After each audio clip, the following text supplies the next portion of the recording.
This boy escapes from YouTube House of Horror. Hi, I was just wondering if you could do two favors. Well, what are they? Taking me to the nearest police station. What's going on, son? Have a seat there. It's personal business. Taking help from the neighbor. Whoa! Wait a minute, how do you come to my house? And I'm a good woman. I don't do naughty things. The lives of family lifestyle influencers Jody Hildebrandt and Ruby Frankie imploded on August 30th, 2023, when one of Ruby's 6 children was discovered weak and hurt. The other 5 had not been accounted for at this time, and law enforcement wasted no time in launching a full investigation. As the police delved into the twisted dynamic that had grown between the 2 women, they never could have anticipated the depths of the depravity the children were subjected to, or the mind-boggling justifications offered by the perpetrators. Is that here? I just want my kids back. I want my family back. Adults have a really hard time understanding that children can be full of evil and what that takes to fight it. The following report is based on police records. When Dan Clarkson answered his doorbell at 10:46 a.m. on August 30th, 2023, he never could have expected his actions would kickstart a nationally publicized police investigation. However, as soon as he laid eyes on the young boy outside, he immediately knew something was very, very wrong. His Ring camera captured the heartbreaking conversation that ensued. What is going on? Yes. Hi, I was just wondering if you could do two favors. Well, what are The boy is very brave. Taking me to the nearest police station. Talking. Well, actually, just one's fine. What's going on, son? Have a seat there. It's personal business. This was actually the second neighbor the boy had attempted to contact. At the first house, there was no answer, so he'd been forced to move on. The disturbing reason he was seeking help came out when Dan made this emotional call to 911. I just had a 12-year-old boy show up here at my front door asking for help. Said he had just came from a neighbor's house. He's hungry and he's thirsty.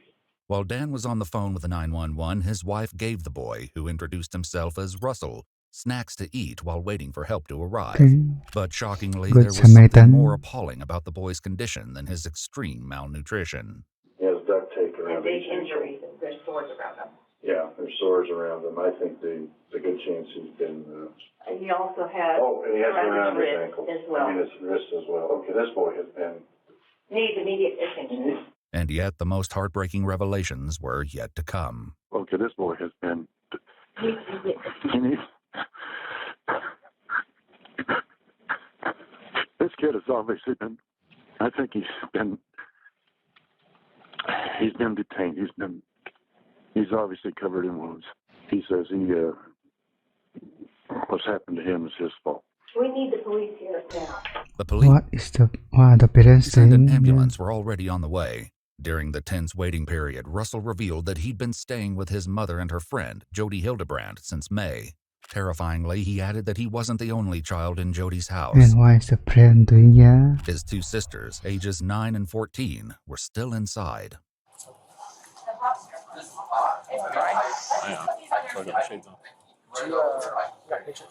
I'll take more. As Russell underwent medical assessment, more police officers arrived. We need to identify that house, and if there's 2 other kids there, we need to go do a security sweep of that house and help them. They were about to realize that they'd gotten there in the nick of time. As the police staged in Dan's driveway, a woman drove up in her car and announced that she was searching for a 12-year-old boy. She gave her name as none other than Jody Hildebrandt, the woman Russell said his family had been staying with. Cleverly, the police didn't tell Jody how much they already knew. They just took down her address and said they would come to speak with her shortly. She didn't have to wait long.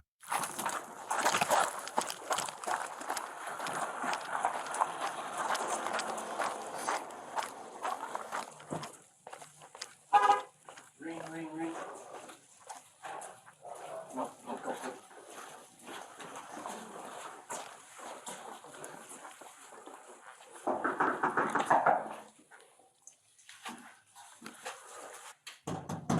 Police officers, open up!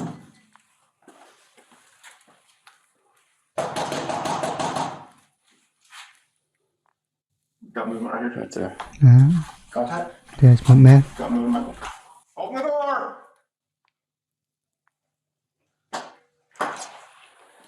Jody, I need you to step out. I have my turn. That's great. Step out of the house. No, I'm not gonna step out of Step the out of house. the house. Step out of the house. Whoa, whoa, whoa, whoa, whoa. We're just gonna see. Whoa, It's gonna be whoa, off. whoa. They're gonna be off. Wait a minute, how do you The come into my phones. house? Right there. Look, they come into my house. Do you have a search warrant? We'll explain it after this. You can't just come into my house without a search warrant. Jody was mistaken about the need for a warrant to enter the home because the police already had probable cause due What? to a 911 call that the neighbors had placed after Russell showed up at their door. There was a clear emergent They need already had a probable to cause. enter, and a warrant wasn't necessary. The police must account for the welfare of the other two children. They certainly had their work cut out for them, though, because the house was massive. During the search, the police found one room that appeared to be set up for filming. This, they would learn, was because Jody and Ruby both had a significant online presence. More details would emerge throughout the investigation, revealing the dark side of these social media influencers. To ensure that they left no corner unchecked, the investigators retrieved the blueprints of the house. This turned out to be a brilliant idea, as the schematics revealed something that might have been overlooked otherwise. Outside, Jody did not appear to be shy about expressing her displeasure at the intrusion. I have Airbnb guests over there. Probably scared me to death. Okay. Is there anybody else in the house? Yes. 2 kids? There's What she's concerned about is the neighbor. a little What? girl. Just one? Yeah, B&B It's right over member. here. Okay. The Airbnb guests were the least of the police's worries right Yep. now. Following Jody's instructions, they made their way down the hall to a bathroom with a She large doesn't care about the children at all. closet. What they found inside was devastating. Hi, I'm a police officer. Are you going for the union here? Hey, you okay? Is it just you in here? I'm Sergeant Tobler. What's your name? I just have one. Where's your sister at? Contact one. You okay? Huh? You doing okay? You don't want to talk to me? Yeah, that's okay. Can you come with me though? We got Jody out here. You know Jody? According to the information Jody gave, this was Russell's 9-year-old sister Eve. We want to And be she just looked there in the house. best buddies, but we're getting a little mad here because he won't give me his shoes. Guess what? I learned how to ride a bike with no training wheels. Come here, I'll show you. Despite the officer's gentle approach, she sat eerily still and quiet, hardly giving a sign that she could even hear him. You take your time, bud. I'm in no hurry. I'm a police officer. Did you know that? I don't mean to hurt you at all. You doing okay? Are you scared? Yeah? You're okay. Do you need help? I'm not gonna hurt you. Promise. See this right here? It's a badge. It tells me I don't hurt people. I'm just here to make sure you're okay. And I get you if you're scared. I would be too. Okay? You wanna come with me? Still, Eve didn't respond. They hatched a new plan to win her over with pizza. While they waited for the food to arrive, she the officers hypnotized? kept her company with the utmost patience, refusing to rush her out of the closet until she made the choice to leave. Meanwhile, back with Russell, the EMTs got a close-up look at the duct tape and wounds around his ankles. What they found was almost unspeakably gruesome. But even this was overshadowed by what Russell said next. In between bites of the snacks from the neighbors, he told the police officer documenting his injuries additional details, which made the situation all the more sickening. You're not in trouble with me, okay? We're just trying to figure out what's going on. Our main focus right now is you, okay? Who put the ropes on you? Supposed to help you what? The police report revealed the chilling answers that were redacted in the body cam footage. Russell said that Jody and his mother, Ruby Frankie, had restrained him with ropes to help him with what he'd been choosing. How the women had chosen to treat the resulting wounds left EMTs puzzled. I doubt that he used ropes. The officer who spoke with Russell repeated the distressing details to his supervisor on the phone. They put cayenne pepper mixed with honey and then covered that with the plastic saran wrap and then the duct tape over the wounds. Detectives had found evidence of the honey and cayenne mixture in the upstairs bathroom, along with more ropes, used bandages, and other wound dressings. What are they doing? Medical got there, they started cutting the stuff off him, and then you can see like the dark around his ankles. You could smell it. When they went to go peel it, they thought it was some of the dressing. It was actually his skin that was peeling. Obviously, the police wanted to talk to Russell's What in mother to the... understand what could possess someone to treat a child in such a manner. As of yet, though, Ruby Frankie, along with Russell's older sister, were still unaccounted for. Jody certainly wasn't sharing where Ruby was, as her behavior became increasingly strange as the house search continued. When this officer seemed unreceptive to her stare, she tried a different target. You wait for me to say something, or? Okay. Inside, the search went on for more children, especially Julie, the older sister Russell said was at Jody's house. There was no sign of her yet, so the police decided it was time to confront Jody about what they'd found when referencing the blueprints. A safe room in the basement, locked with a vault door. I have a question for you. Yeah. You have a room A secret downstairs that has room. a safe wheel on the front. Mm-hmm. How do we get access to that to ensure that there's no one else in this home? Adam. This guy. There's nobody else, so I think you can give them access to make sure there's nobody in there. After further back and forth to get the lock combination from Jody, Nahipandaluya make sense the yeah. team returned to the basement to open the safe. Upstairs, additional officers were still trying to gain the trust of the little girl in the bathroom closet. Found dead skin. She found dead skin. Dead skin. Get out from underneath my bed. Right now. Sorry, Mom. I am more upset that you came in my room when you knew you weren't supposed to. You knew that it was a bad idea. Yeah. You're still going to have A the dead consequence skin. of not having your nails done for a month. Mom. It's a deal. Give me a hug. Mom. Can I help you two to get paid? Because I want a lot of money. You. They likely hoped that the arrival of the pizza would change things in their favor, but they were in for yet another surprise. I'll put this in, okay? While you're hungry. You can eat. There it goes. Despite how painfully thin she appeared, Eve didn't go for the food right away.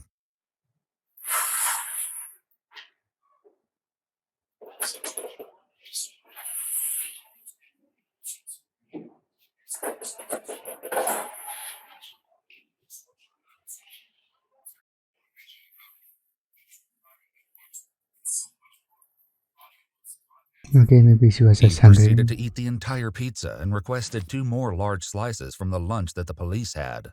As Eve ate, the plan was to focus on opening the safe, but suddenly a new priority emerged. With no warning, Ruby Frankie, Russell and Eve's mother, arrived on scene. After determining that she had no weapons on her, she was taken to a separate area of the house to wait out the search. The police would check in with Ruby once they finished going through the house. The only place left to look was the basement safe room. When they opened the door, though, they were likely crushed. Julie was not inside. At first glance, the room looked to be nothing more than a barren Where is she bowl hiding? reserved for emergencies. When they started opening drawers, though, they turned up some stomach-churning evidence. Handcuffs, a length of rope, and a carabiner. Based on the condition of Russell and Eve, the police received an official search warrant that enabled them to collect these items, along with many of the electronics, as evidence. But even after being in the house for hours, there was still no sign of Julie or the other Frankie siblings. The only certain thing was what should happen with Jody and Ruby. They were both placed under arrest for aggravated child abuse. Okay, just place your hand behind your back for me. Perfect. During the arrest process, the officers likely noticed some strange behavior from Ruby. She didn't say a single word, even when put in the back of a police car with Jody.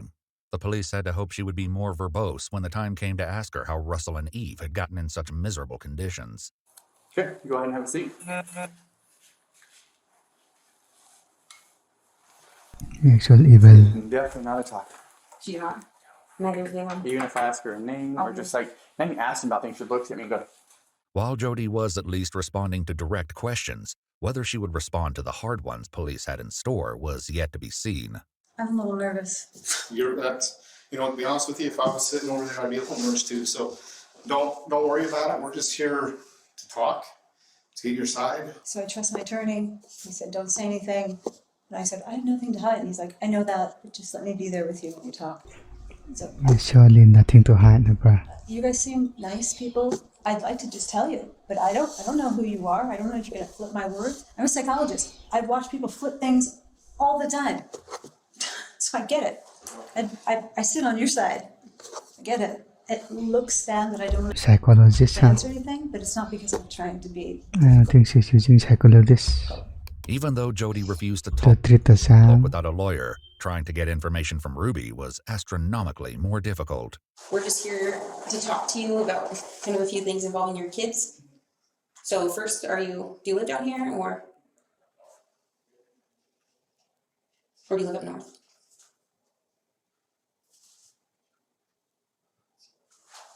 Do you want to talk to me about where you live or how many kids you have? You don't want to talk to us about anything? So yeah, this is just your chance to tell us. We're just trying to get your It's like the one this episode. So it's your chance to do that. That's up to you. I'll wait till I have a lawyer. Okay. So you don't talk to us at all? There was hardly any doubt that the two women had done horrible things to Ruby's children, but with both women unwilling to talk, the police still had no idea why. Answers, though, were closer than anyone thought. When the detectives first got to the police station, they found a surprise visitor waiting. Ruby's husband, Kevin Frankie, was there, and he wanted to pick up his kids. With so many burning questions pertaining to the Frankie family, Kevin was detained and taken to a third interrogation room where he was read his rights. How did you find out that you needed to come here to the street? I received a message that I needed to come pick up my kids from the police department in Highlands. And who was that message from? Well, I prefer not to say right now. Does it make sense that that would happen? I'm just not aware of anyone who did that from our department. Right. And I'm not comfortable saying right now who reached out to me. Okay. Was that Jody? I'm not going to answer that question. Kevin was keeping quite close-lipped. However, it wasn't all bad news. Back at Jody's house, Eve finally seemed to be warming up to law enforcement. You don't want to talk? Okay. There's nothing at all you want to talk about at all? It's okay, talk to me. Are you scared? We helped your brother. And we got him some help too. That's what we want to do for you. We want to get you some help too. We are safe. We will not hurt you, and we won't do anything to hurt you. It took a total of 4 hours before Eve was willing to leave the closet with medical personnel. When examining her in the ambulance, EMTs discovered that she had wounds on her feet and decided that she and Russell both needed to go to the hospital. Thankfully, as Kevin's conversation with police continued, he was willing to provide some crucial context. And how many kids do you have, Kevin? I have 6 kids. So are they all living with you or? No, I haven't seen them for over a year. Any of them? No, none of them. For a year? Over a year. Okay. I've been What? in a separation. How did he know From to come here then? my wife and family. Ruby invited me to leave the home while I thought about the choices that I've made in my life and the way that I've treated her. And did you ever try to reach out to the kids, drop by the home, or was there? I honored the no separation boundary that we agreed to. When was the last time you saw Ruby?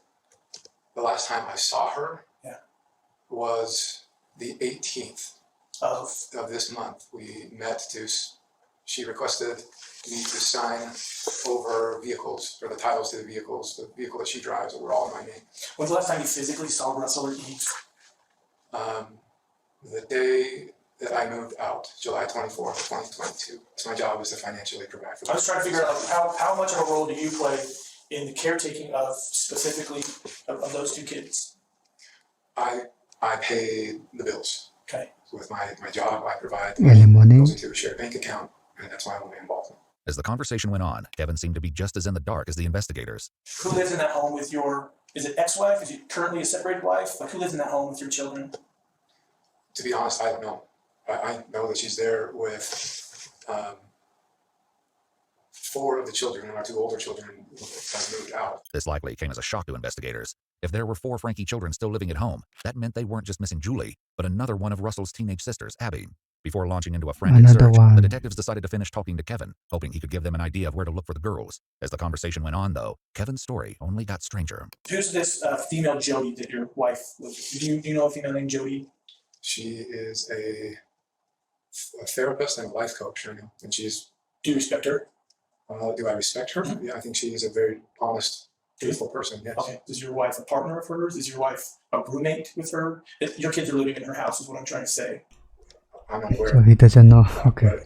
I know that they've been in business for the last year filming, so every week a podcast goes up and I listen to it. What's the name of it? Connections with an X. This would explain the film set discovered in Jody's house. As it turned out, Jody and Ruby both had a significant following on Instagram and YouTube. Jody was a therapist, and her accounts focused on counseling and family dynamics in alignment with the Church of Latter-day Saints, of which she and Ruby were both members. She called her program Connections and had written several books sharing her methods, and even taught online Zoom classes on the topics of family health and harmony. Ruby, meanwhile, created more slice-of-life content, cataloging What did you know about family? life with her What? family as members of the Mormon faith. Her main platform was a YouTube account titled 8 Passengers, supplemented with an Instagram under the same name. In due time, the police would learn that the content made by Ruby and Jody had become unimaginably twisted behind the scenes. Are you involved with their business efforts, or no? And were you involved in the 8 Passengers account with your family? Yes. I was in videos. Recently, Ruby's online presence had undergone a shift. She rebranded to Truth Mom, but began focusing less on her own channel in favor of working with Jody on Connections. You guys got a lot of heat for neglect. A lot of people commented those things on there. Why were they commenting those things? That's a good question. We had a son who was acting out in very selfish behavior. Just Chad, or yes, this was Chad. And none of this is strange or odd. You could get on YouTube and find out all sorts of stuff on this. Eventually, Ruby stopped posting on her private YouTube account altogether, which Kevin said eliminated 90% of the family's income. Her last video on Jody's channel, though, had come out just 2 days ago. In the interrogation room, Kevin shared more about the situation, which led to public outcry against the Frankies. He was being very cruel and mean to his siblings that he shared a room with. And so we removed him from the room. And we said, you can sleep anywhere you want. Sleep on the couch, sleep on the pull-out bed, sleep on the floor for all we care, but you're not sleeping in that room with your brother. He chose to sleep on a beanbag. So 9 months later, he had made a lot of changes in his life. And he was ready to, and we had moved by that time. And so we had a new house, and he was ready to move into his own bedroom, made a video about it. And in the video, he mentioned something of the effect of, I've been sleeping for 9 months on a beanbag. And that is what all the uproar was about. This wasn't Ruby's only run-in with the law. Shockingly, just 5 days before her arrest, she'd been pulled over while driving, with her kids in the car. Hello. You know how fast you're going right there? No. Okay. Got you going 57 in a 35. Ruby was sent on her way with only a speeding ticket. With the kids, come on Back now. with Kevin, he explained that the situation with his oldest son, Chad, was the catalyst for Jody getting involved with the family. She was hired as Chad's therapist and had the boy personally paying her $900 a month. From there, her involvement with the family only grew. How this could have led to the breakup of the family and the near starvation of 2 of the children was yet to be explored. During your marriage, how was disciplining your kids? How would you discipline your kids? Yeah, I'm not going to answer that question. Are you aware of the physical condition of your children? No. No, I've chosen to trust my wife with the children. That was part of the agreement of our separation. Kevin was about to learn the harrowing consequences this decision has caused. No, he doesn't know. Huh? Received a phone call from 911 on our dispatch that a 12 to 13-year-old boy was knocking on doors in a neighborhood asking for food and water. So he had, he had duct tape on his extremities, on his hands, on his ankles, and those were covering rope burns that were used to tie him down. Take a second and think about what I just said. That's the condition of your son. Given that information, your son was taken to the hospital. A warrant has been applied and granted by the Department of Child and Family Services to remove both Russell and Eve from your wife's care. Do you understand that? I understand. Would you condone that behavior? Would I condone that behavior? That's my job. My job is to find out your knowledge of treatment. There's just an easy question. Come on now. Based on precious children? No. But again, I don't know the details, or I don't know, but as you described that sounds horrible, disgusting. No human being should be treated like that. The investigators stepped out to give Kevin a few private moments to come to terms with what he'd just learned. When the investigative team returned 10 minutes later, Kevin took the opportunity to ask a burning question. What's going to happen with my wife? I love my wife. I don't know. I'm being honest with you. I don't know. Haven't had anything to do with I don't have those charges against my wife. Possibly. I think given the circumstances, that's how You're just concerned about the wife. Come on now. That night, the police decided that Ruby would be booked into jail to await her attorney.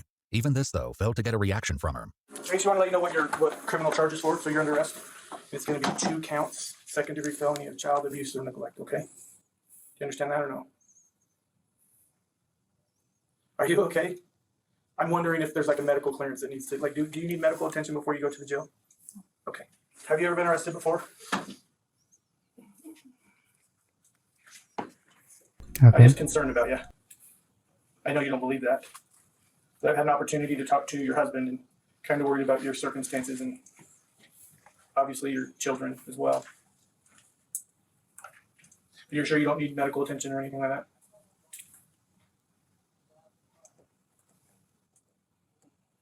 Jody, too, was escorted to a police car to be transported to jail facing the same charges. Still inside the police station, Kevin learns more from the investigators about the children. And so, I mean, this feels like getting run over by a steam truck while you're sharing with me today. Yeah, I can tell you're caught off guard.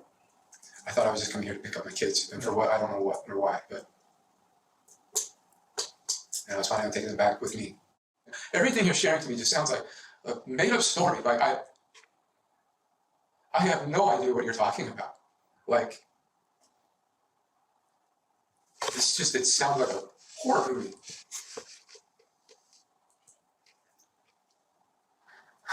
And what you're sharing with me just feels like a sucker punch. I feel responsible, separating, leaving. It hurts. I know you're all doing your jobs. And I know you all have the best interests of my kids in mind. I appreciate them. Thank you, thanks. That means a lot. Well, you should have been there to protect the children. My family back. My wife back. It was doubtful either Ruby or Jody would be getting out of jail anytime soon. Jody grappled with this through the lens of religion while speaking with a friend she called from the county jail. And I don't know if I'm going to be like some kind of example, but when I get out of here, I have a story to tell, and I'm going to try to do everything I can to protect the children, because that's what's happening. What story, bro? Kids are being just horribly abused. So I have just been begging him, like, you've got to explain this to me. Like, I cannot logically figure out what's going on here. I mean, I should be here. I haven't done anything wrong. Ruby, too, made some equally baffling claims during her jailhouse phone calls. But the most upsetting thing is that I am completely misunderstood. That is the most horrible feeling. Like, my own family misunderstands me. They misinterpret me. And poor Jody, they misinterpret her. They misunderstand her. She puts her neck out on the line for people, and then they get mad at her. I mean, it is just horrendous. It's horrendous.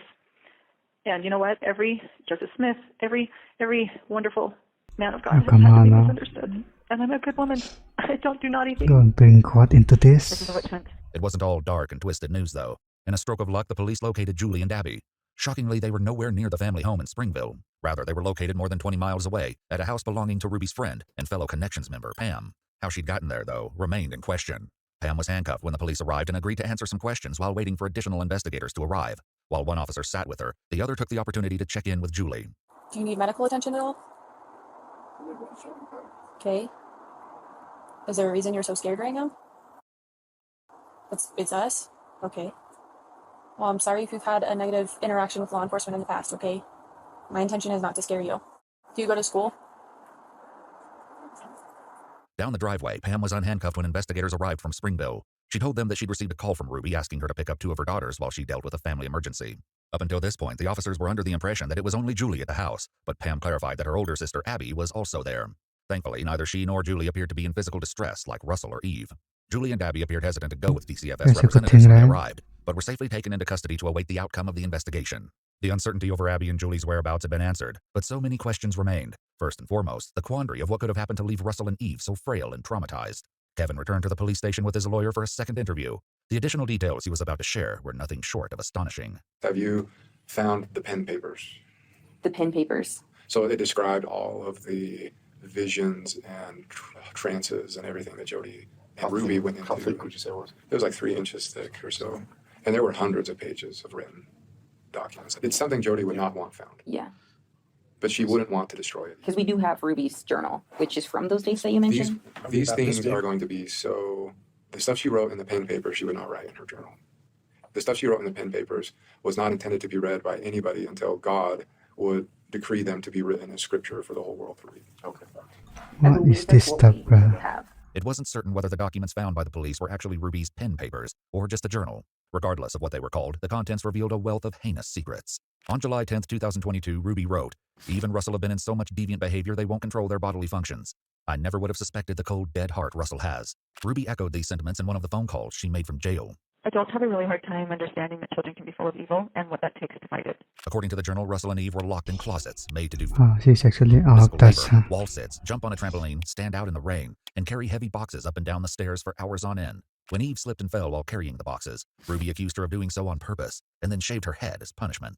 And this was just brushing the surface of what the children endured. I've never had a kid quite like Eve, but she does not like to sit and listen. I don't know if that's just her personality and she just needs me to be more strict with her than what was required with some of the other kids, or if she is displaying hyperactivity tendencies. And behind the YouTube So channel. I'm going to try to figure that out today. I honestly don't know which way it's going to go. She knows that I mean it, and I'm going to carry through with it. If she absolutely is not capable, then I'm going to maybe take further measures to figure out if there's hyperactivity tendencies going on, or if she stays and she's really good and she listens, then it probably just means she needs a little bit more of a strict routine with her. According to Kevin, the fight against so-called evil had not originated with the children. In fact, the downward spiral had begun more than a year prior under some very strange circumstances. We went out to like a dinner afterwards, and that's where Jody really opened up to the women in a private conversation that she believed she was being tormented and haunted by shadow figures every night, and that was spooky. Ruby also revealed that Russell and Eve still sometimes failed to control their bodily functions. She presented this as a method by which they defied her. Back with Kevin, he alleged that Jody's experiences had rapidly grown more intense. She was walking along the beach with Jesus, and Jesus challenged her to go walk on the water, and it was a whole lesson on walking on the water. And that was still just the tip of the iceberg. The more investigators read of Ruby's journal, the more depraved the story became. Tuesday, big day for evil, she wrote on July 11th. All night, Eve screamed and cried and hit her head on the tile floor. Today, Jody confronted her. Eve admits to putting on a show for her mother. Eve said she wants to be pitiful. When the investigators read on and learned what torment Eve had endured to reach this level of desperation, they likely didn't know whether to be enraged or heartbroken. Jody mentioned her experiences with what she called the spirit in one of her jail phone calls. When I feel the spirit, I have two physiological reactions. I get really like shaky, like I'm shivering, like I'm cold, or I feel heat, like I have a fever run through me. It felt like I was burning up, and I was just shaking with gratitude. Like, here's your answer. Here's what this is. Back with Kevin, he revealed that while What's with all this makeup Jody's stuff, alleged bruh? visions had initially seemed positive, things quickly took a much darker turn, and things changed inside the house. There was a lot of satanic ones. When she would go into possession mode, she would talk in like different voices. It was really creepy. But the voices would say, she's ours, we're not letting go. She is Satan's bride. She's mine. I'm going to marry her. If she was faking it, she believed that Satan wanted her as her bride. The journal revealed that Eve experienced horrific punishments. This is the day Eve anticipates breaking her 2-day fast, Ruby wrote. I let Russell know she has hardened her heart and will do one more day of fasting to invite her to humble. Eve flips out and begins ranting. All day, Eve makes rhymes about my mom starves me and calls it fasting. In his second interview, Kevin continued his description of what it was like to live with Jody. I can't explain some of the stuff that happened while we were there, like crashes in the basement while we were talking upstairs, and plates like in the kitchen just flying off by themselves, like full speed, smashing on the wall and falling through the floor. And I don't have any way to explain it other than there's some crazy going on. On other occasions, Eve was doused with water in the dog wash and made to sleep on the basement floor, and it only got worse going forward. Kevin, too, said that back in 2021, the situation with Jody took a similar downward trajectory as she became increasingly entwined with his family. But it reached the point where in August, her bishop at the time, he's not her bishop anymore, but I mean, he was going over there every night, and he'd be there for like 4 hours. Then he'd be like, I'm fighting evil spirits, I'm casting demons out, there's crazy stuff going on. Yeah, actually, schizoid. Finally, he got to the point where he's like, I can't do this anymore. Like, there needs to be some sort of resolution. After the bishop left, the first attempted fix was for Jody to move in with another family involved with connections. The opinions Kevin shared about what happened with that family reflect only his beliefs, and we have not been able to verify them. According to that, after 6 weeks and trying to seduce the husband of the family, they kicked her out. While there was no way to prove that Jody had been held against her will, the police knew for a fact that Russell and Eve had been. Ruby documented one particularly horrific confrontation between Russell and Jody, whom she refers to frequently as Gijo. Gijo takes Russell on a little walk to the pool, Ruby wrote. She talks on how Russell has love twisted. Gijo then pushed Russell into the pool. Meanwhile, Kevin recounted the events after Jody either escaped or was kicked out of the other family's home. It was at that point that they said, why don't you take her up to your house? And I was like, oh, hell no. I don't want this in my house. But I was beaten over the head with it. Like, that's really insensitive. You know, she's done so much to help our family, and you're being selfish, and she has needs, and come on, like, it won't be for long. And so I relented, and I was like, okay. Later in his second interview, Kevin told the police about the drastic changes that took place in the Frankie house after Jody moved in. The moment she showed up in my house, just the weirdest crap started happening. Lights turning on and off, sounds of people walking in walls, and like sounds like footprints going up walls and across the ceiling, stuff floating around, and I became the resident exorcist. That was the title I came up with myself. I thought it was kind of funny. Whenever she started to like go into a trance and go into possession, which started to be a lot. And Ruby would go up and check on her. It started like every 4 hours at night, and then it moved every 2 hours at night, then it moved every hour at night, and then at some point Ruby said, you know what, I'm just going to start sleeping in there, and if I need you, I'll come down and get you. Kevin said that Ruby and Jody began sleeping in the same bed. However, this was only the beginning, and soon Kevin noticed that he was being subjected to unique restrictions. I could leave when I wanted, but I couldn't come back until Ruby gave me permission. I couldn't come into the kitchen to eat until Ruby gave me permission. And the upstairs So where that's when she became Jody controlling. roamed was completely off limits. Ruby would dictate all of the terms of how our interactions would be when we would talk. No matter what I did, no matter how much I tried to track better, be truthful and not be selfish. Every week it was like, you're being manipulative, you're being selfish, you're lying, you're hiding something, you're still hiding stuff. And I really started to question my sanity, honestly. It became more and more and more and more and more isolated. Jody had an approved list of men that I can make phone calls to. This appeared to be a method Ruby repeated with Russell at Jody's house. Ruby recounted in the journal how she woke one night to find Russell missing, and a note written in pebbles on the balcony which read, "Jail, I will call when I get there." Panicked, Ruby said she and Jody searched the house, then got in their cars and began driving around looking for Russell, which Ruby described as racing the devil. They brought him home. Disturbingly, she went on to describe the concession of letting Russell sleep in a bed and feeding him a full meal the next day as like stitching up a patient knowing you didn't get all the cancer out. Okay, look at me. Don't say help anymore. You done said it. Yeah, so I'm very clear what I'm talking about. Don't say that again. Do you understand? Because next time you won't be smiling on your face. Kevin explained that the situation never improved as everyone tried to appease Jody and Ruby. So I was completely Who actually watches this stuff? cut off. If I went to my church leaders, I was seeking enablement. If I went to my family, I was seeking enablement. If I went to anybody, I was seeking enablement. I felt trapped. And that's where I was all the way up until the last week of July, when Jody called me one day out of the blue and just said, "I don't understand why you're not getting it." While everything the police had learned so far was certainly horrific, they would soon realize that it almost got unimaginably worse for the children. Based on the journal entries, the authors believed that the children's bodies needed to be engaged in painful good work as punishment. Just as Ruby and Jody set out to look for rural land in Arizona for the Frankie children to work, Ruby got a text. "I found the land." As the move to Arizona loomed dangerously closer, it became obvious that the women wanted the pair to choose punishment over respite. In an emotional phone call made from her jail cell, Jody had this to say on the topic. Nobody wants the truth. Nobody wants the truth. Nobody wants the truth because these kids, I told Doug, I woke up, the spirit told, it's all the devil. I mean, you've seen him, and he uses these kids, and he uses all of us as the adults, the parents that don't hold the kids accountable. So now it's abusive to make a kid sleep on the floor. It's abusive, or it's abusive to, it's ridiculous. You can't even raise your kids anymore. This was the sort of stance Jody put forth through her program, Connections. At its peak, her Instagram had over 10,000 followers, leaving the police to wonder just how many other children might have suffered the ramifications of her influence. Later, in the midst of the investigation, Kevin continued his story of his family's breakdown. So that separation continued all the way up until the holidays, maybe. And then Ruby ended that separation. Jody went home the second week of January. But by that time, Ruby, Pam, and Jody were completely determined to do this work that they felt God had for them. I thought it was crazy. I thought it was just that crazy. When talking with Kevin, the police learned just how far Ruby was willing to go to pursue her work with Jody. She wanted to legally, work with Jody's attorney to give Jody 8 passengers and become an employee of Connections. Basically, the contract was Ruby gives Jody everything and Ruby gets nothing in return. Our YouTube manager at the time was like, red flags. I don't know how to tell you she's scamming you. Ruby fired him. Regarding this issue of Ruby and Jody's business entanglement, Ruby made some interesting claims in one of her calls from jail. In fact, she seemed to be changing her attitude towards Jody entirely. Jody Hildebrandt never was my business partner, nor was I ever her employee. I never received wages from Connections or Jody. In 2019, I hired her as a counselor for my son, and then in 2020, I paid her to be my mentor to the whirlpool. Just pulls you. Regardless of any legal business arrangements, finances became an increasingly central component of the travesty that befell the Frankie children. This became clear when police continued reading Ruby's journal and gained further insight into the disturbing reasons she and Jody were looking into moving to Arizona. "Jody and I took Eve out into the desert," Ruby wrote. "She went out into the heat, barefoot. Eve still tried to run. She screamed for another family, water, food, care, love. Oh, Eve, a manipulative ploy." Ruby's journal entry about taking Eve to the It's just fantasy that desert became even more heartbreaking. Apparently, it was only after Eve collapsed on the road exhausted that Ruby took her home. But not for long. The very next day, Ruby, Russell, Eve, and Julie all returned to the desert. For the next 3 days, the children were made to weed and tidy a cemetery on a nearby Native American reservation. They were not allowed to wear shoes or gloves, despite the fact that there was broken glass and thorns everywhere. At one point, Russell became so desperate to escape the heat that he stuck his head in the toilet. Footage of this suffering was captured by a local, who explained in no uncertain terms to Ruby that she was not welcome there, and that she would be filing a police report. This, Ruby wrote in her journal, was a sign that the devil does not want us to take Russell and Eve out of society. Apparently, relocating to Arizona was their chosen method of avoiding further unwanted attention. One has to wonder how long the plan to get to Arizona was in process, though, based on an interaction Kevin mentioned happened and no one lives there willingly, but before the separation. middle of the desert. He started threatening me with another separation. And just this isn't about money, this is about doing God's work.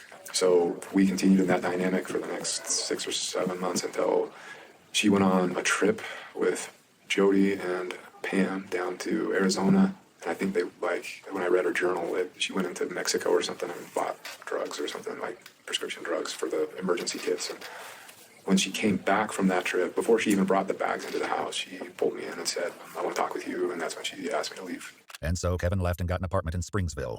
At some subsequent point, Ruby also left the family home for the house in Ivans to live with Jody, where the lives of her children would become a living nightmare.